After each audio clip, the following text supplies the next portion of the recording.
Proving once again that an all-time low isn't ever quite low enough, the left is now going all out in their attempt to derail Brett Kavanaugh from becoming a Supreme Court justice. Even if it means suggesting that he's a sex offender, because if standing on a soapbox and declaring yourself Spartacus doesn't work, why not just brand a man a rapist and see how that goes?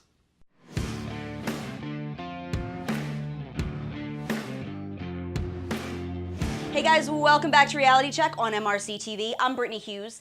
After days of confirmation hearings and liberal stonewalling, Senate Democrats have taken to peddling the vaguest of non-allegations against SCOTUS nominee Brett Kavanaugh in a last-minute Hail Mary attempt at derailing his almost inevitable confirmation to the Supreme Court.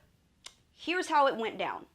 Senator Dianne Feinstein has claimed that she has a document concerning Kavanaugh that could be damaging, but she's refused to share the document. Instead, she described it in the vaguest manner possible and said that she had turned it over to federal investigative authorities. Now, according to the Intercept, that document was a letter sent by a California constituent to Democratic Congresswoman Eshoo that, bear with me here, purportedly describes an incident that was relayed to someone affiliated with Stanford University regarding something that had allegedly happened between Kavanaugh and an unnamed woman while both of them were in high school.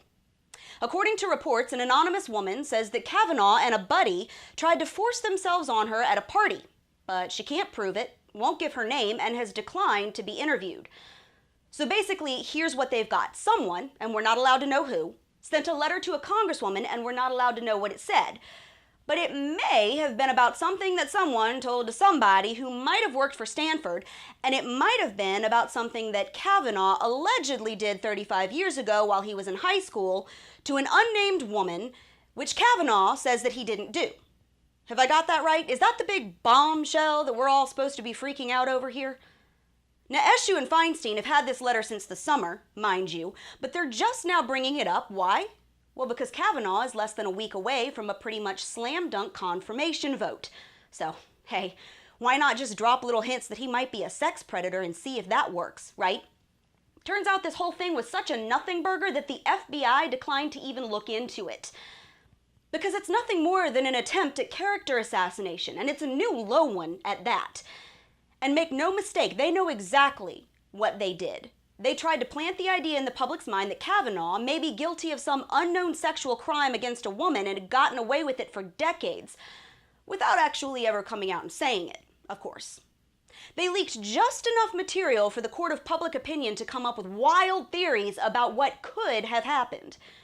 The story went from, hey, we've got this letter from someone we won't name that says Kavanaugh might have done something we won't say, to Kavanaugh must be a rapist in about 5 minutes, and they knew that it would. All of this to keep a fairly middle-of-the-road judge from being appointed to the Supreme Court, not because of his judicial record, which is almost impossible to criticize on merit, but because he was appointed by Donald Trump. The left was actually hoping that a woman had been sexually assaulted just so they could use it to brand Kavanaugh a predator and take him down. And they were willing to fire up the rumor mill and smear this man's reputation just to thumb their nose at a president that they don't like. This is a guy with a wife and 2 young daughters, and they are willing to openly insinuate that he may have abused a woman somehow with no proof and regardless of whether it's actually true, just because they don't like the guy who nominated him. But then again, this is the same side that accused Nikki Haley of sleeping with the president to get her job and used Obama-era photos to accuse Trump of locking kids in cages. So, hey, what did you expect? Standards?